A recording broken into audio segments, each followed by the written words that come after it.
陳先生，好開心見到你今次通波仔手術非常順利，支架已經成功幫你打通咗阻塞嘅心臟血管。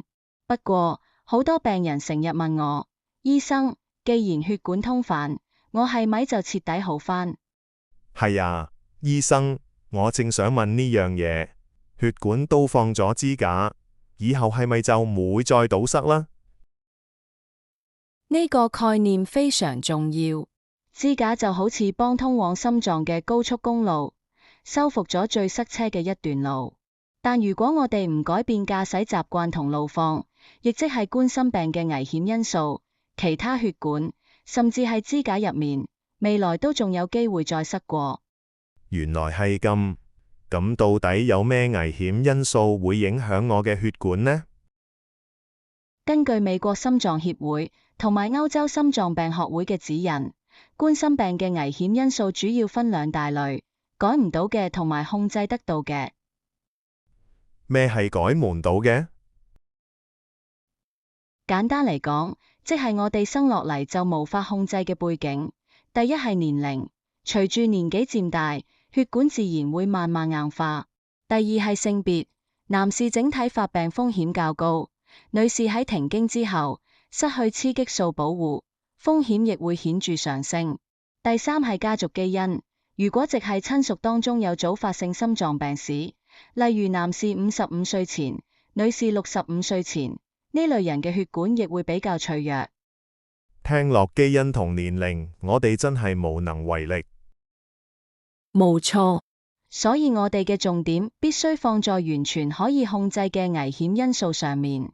不論係美國心臟協會、梅奧診所同埋歐洲心臟病學會，三大國際權威機構都一致強調，只要控制好以下呢四大巨頭，就可以大大降低再次心肌梗塞同支架再堵塞嘅風險。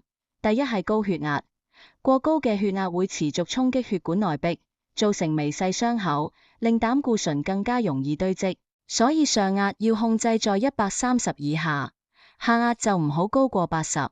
第二係高膽固醇，我哋主要睇壞膽固醇，壞膽固醇就好似血管入面嘅垃圾。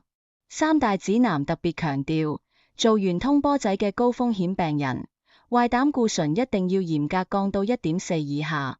第三係糖尿病，長期高血糖會令血管糖化變得脆弱同容易發炎。第四係吸煙，香煙入面嘅尼古丁同焦油會引致血管痙攣同加速血栓形成。戒煙係術後最即時、最保命嘅一招。原來呢啲指標全部都有國際權威權指引證實。醫生，我有食煙，血壓又偏高，睇嚟我真係要認真聽話控制下。有呢個決心就最好啦。除咗靠藥物控制，日常生活習慣都好關鍵。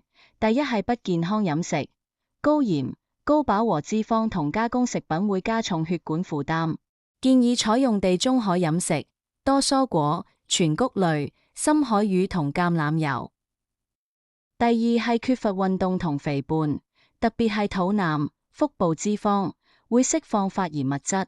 第三係長期壓力同焦慮，壓力會刺激腎上腺素分泌，令心跳加速、血壓上升。